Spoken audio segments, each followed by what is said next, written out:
Hey, it's the Weege Show. Jason Weigandt here for Racer X. Kind of a different topic this week. There's been a big thing on social media. Like a couple weeks ago, I put that I was selling my orange Jeep. I've always been a Jeep guy. People expected that I would buy a Jeep, but instead I bought a Honda Ridgeline pickup. And people are making fun of me. They say it looks like your neighbor's minivan with a pickup bed on the back. I think it's a really cool truck, and my wife really likes it, but the people at GMC felt really bad. They saw I was selling my Jeep. I think they felt bad that I got a Ridgeline, so they decided to send me this. Yes, for 1 week, I am a social media influencer, and I get to have a GMC Sierra 1500 AT4. It's got huge off-road tires. It's got an automatic locking rear diff. It has a 3-liter diesel engine, and the sticker price on it is $65,000. I'm gonna get to live my truck dreams. We'll haul stuff, including dirt bikes, and I'll also talk about what's going on in dirt bike racing. It's the Weege Show. You can't stop me from driving this truck for a week. It's my show. I get to do whatever I want.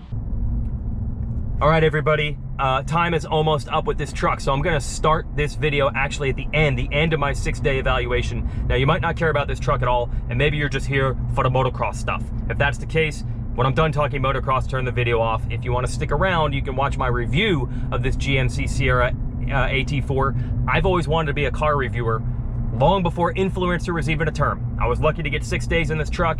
Now they're gonna pry the key fob out of my hands. GMC is coming to my house, probably with armed guards, because they know I don't want to give this thing up, but such is life. And that's kind of where we are in 2020. You got to take what you can get, folks. This was spectacular that I got a truck for a week, but I got to give it back. I'm not that level of influencer to keep it. Schedule was announced for Lucas Oil Pro Motocross last week. We got to take what we can get this year, and 9 races is enough. And behind the scenes, a couple things were happening. A lot of teams don't have clauses in their contract for something like this, so a lot were worried, how are championship bonuses going to work? Were they going to have potentially 2 races and the series end and have to pay a massive championship bonus for only 2 races? Or the opposite, some teams had a minimum number of races that it took to get a championship bonus, and they were worried, let's say that the minimum was 8, if they only ran 6 races, that their rider was going to work super hard all summer, win a championship, and not get the money that was in his contract.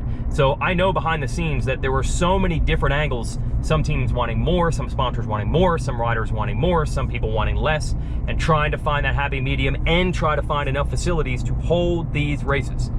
So as of now, speaking of holding, it is holding up that there are going to be 9 starting in August. I'm glad to have racing. I can tell you the overarching term is this. While there was debate over how many races everyone wanted to do, we learned big time, even going back to Supercross, these race teams and these racers need to race. No one was advocating just taking the entire summer off.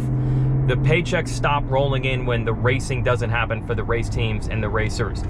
There are some silly season rumors out there. I can wrap that up for you. There is, of course, the obvious fact that eventually there will be a motocross team with Gas in the United States, because there already is one in MXGP.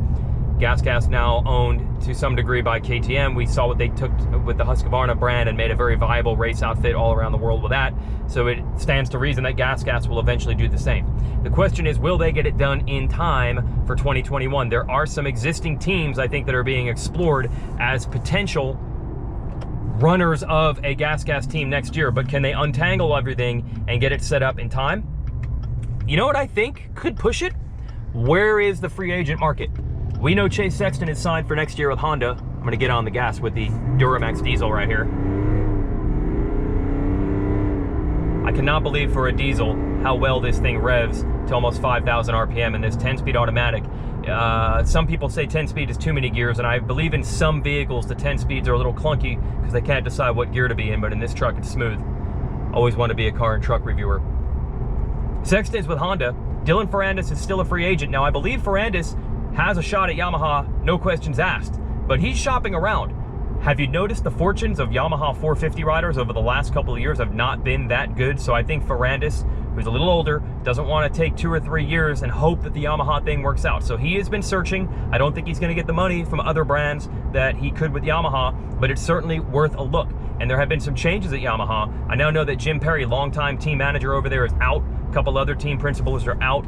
And some of the real higher-ups, such as Keith McCarty, are moving on now. So there's wholesale changes taking place at Yamaha. Now, will those wholesale changes actually make a difference all the way down and that final nth degree on the racetrack on a Saturday afternoon or a Saturday night, that's hard to figure. And that's why Ferrandis, who has some leverage with these 2 straight Supercross titles, is at least trying to find out what other options are out there. I think the only option that's really realistic is if this gas thing gets rolling quickly, and then maybe there'd be a ride for him in the 450 class, but I don't know if that's going to happen. And if not, again, he does have an offer with Yamaha. The other free agent everyone is talking about is Shane Mcilrath.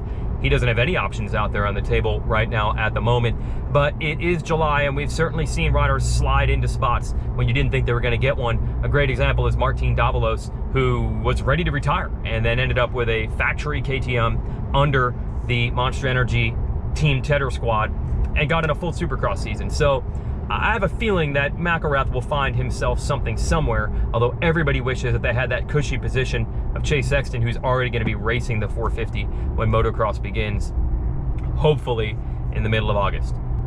That's enough Motocross news. Let's talk about this truck. When you look at an AT4 package of this machine, it's 2 things. It's certainly a functional package. It brings a suspension lift with the truck. It brings gnarlier off-road tires. The interior has some really cool accents. There's armor underneath the truck to take it off-road.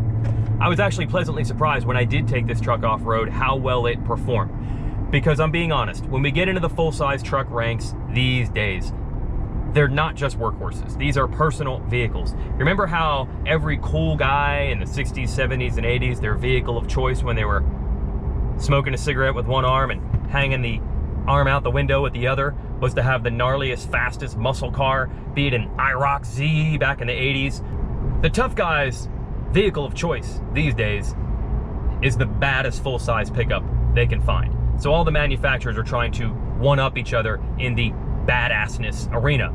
Probably at the top of that is, of course, the Ford Raptor, which is an incredible truck that can do jumps and is probably not jumped by more than half of the people that actually buy them. They buy them because they're the modern day muscle car. They're fast and they're cool. Well, the AT4 isn't a Raptor as far as a vehicle that you can race the Baja 1000 in right off the showroom floor, but it is certainly a cool looking truck. And I can tell you that it drives the way it looks as well. That big blocky exterior, it actually feels like that when you drive it. The thing is so solid, almost to the point where it almost dulls the experience in a way. You're not even feeling or noticing things that you would in another vehicle. It just goes. Those knobby Wrangler Duratrack tires, I will say there's a little bit of hum on the highway, which I was surprised. They're obviously legit tires, so you get that tire noise, which to me is character. And even the diesel. The diesel sounds like a diesel, but it's not as loud as a diesel. And those diesel sounds, you really have to listen carefully to hear them. It is so refined. It is such a beautifully refined truck that you almost have to dig a little deeper under the surface to find the personality that's in there. It kind of reminds me of like a football player who's just been tasked with doing some ordinary jobs around the house, and it's nothing to him. It's nothing compared to going out there and doing the work that he's used to doing. That's kind of the feeling you get with this truck. But let's face it, that's a lot of full-size trucks these days. There's a lot of overkill. There's a lot of being big for big's sake. There's a lot of numbers games where you just want to have the truck that can tow more or carry more than someone else, even though you'll never carry or tow really much of anything. I did use this truck for quite a bit of really heavy-duty cargo carrying while I had. Come on over. Now that's why you got a big diesel truck. Haul the heavy cargo, because sometimes a dad's got to hunt and gather and feed his family. And then finally, over the weekend, I did get a chance to pack it in with a bunch of bikes. I'll talk to you about how all those things work. Okay, so the real piece de resistance, Detroit is actually a French word, of this GMC truck is the multi-pro tailgate. It's a lot cooler than other tailgates. I'll give you step one. Come on over. This is the first step. You can just cut this part of the tailgate down. This is where you hang out with your buddies. Or you can drop the entire tailgate as you would on a regular truck, then drop this part. And then this, step three, is literally a step. It's a lot easier to get in and out of the truck this way. Why is that better? Well, you'll see. You put your ramp up, and instead of having to put the standard bike stand to the side of the truck so you can get leverage, well, now you just have a built-in stand. Well, when you have big adventures planned, you need a big truck. We went riding yesterday, so here's the aftermath. We have a small electric dirt bike here. We have my full-size dirt bike here, a ramp, a gear bag, and then more bikes. That's a PW50 and a TTR 110, and not one but two Stasics. So count it. That's 4 dirt bike size, small through large, and 2 Stasics, and a ramp, and a gear bag, and it all fit back here, no problem. And then, of course, plenty of room for the family inside. So when you got big adventures, you need the big truck.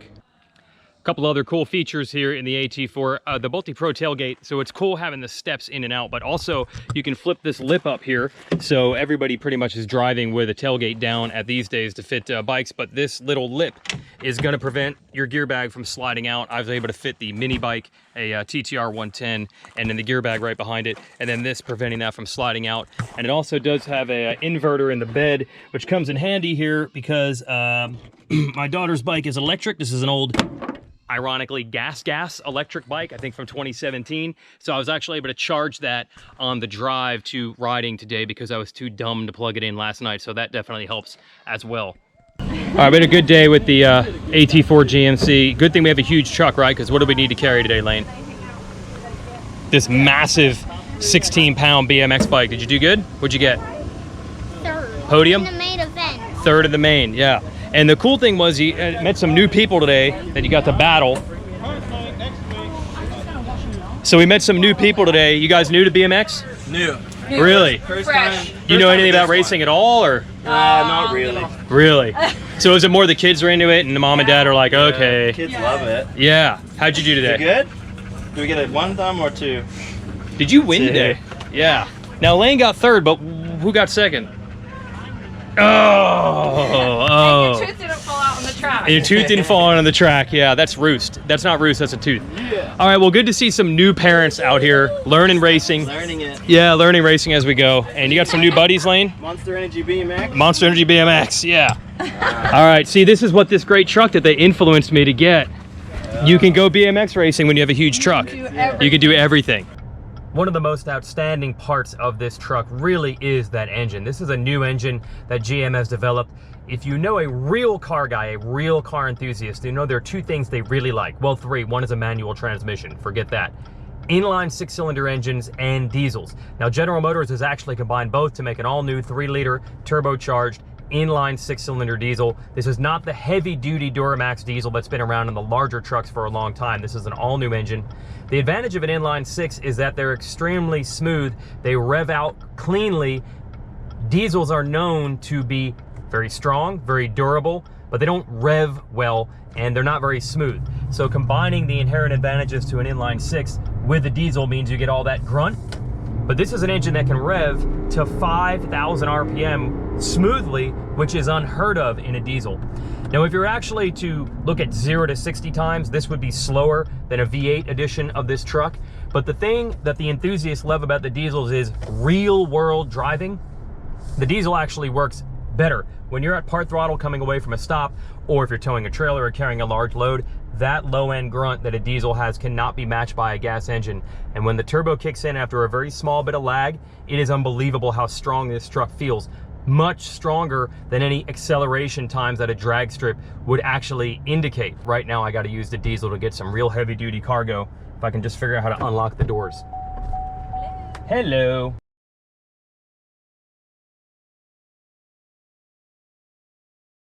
How was preschool camp today? Good. Glad we got this big truck so I can carry your backpack and you, because you are getting bigger.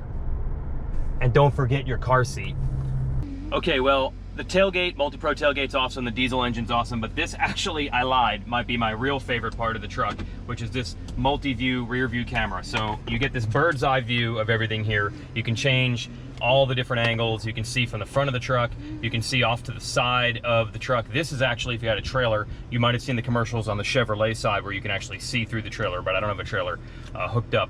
There's even a bed cam. That's some of my tie downs and stuff back there, but imagine how cool it would be to keep an eye on your dirt bike while it's in the back. But we'll go back to the regular camera. Now I want to back it into the driveway so I don't bang up what I'm now calling my wife's pickup. This is how the bird's eye camera makes it easy. I want to back into the driveway so I can load some bikes up. So now we get to see it from multiple angles. My goal is to get the corner of the truck on the corner of the lawn. and I can do it easily with this camera. Now also, you saw that little flash on the screen. It will actually vibrate your seat on the side of the vehicle where it senses impending danger or getting too close to something.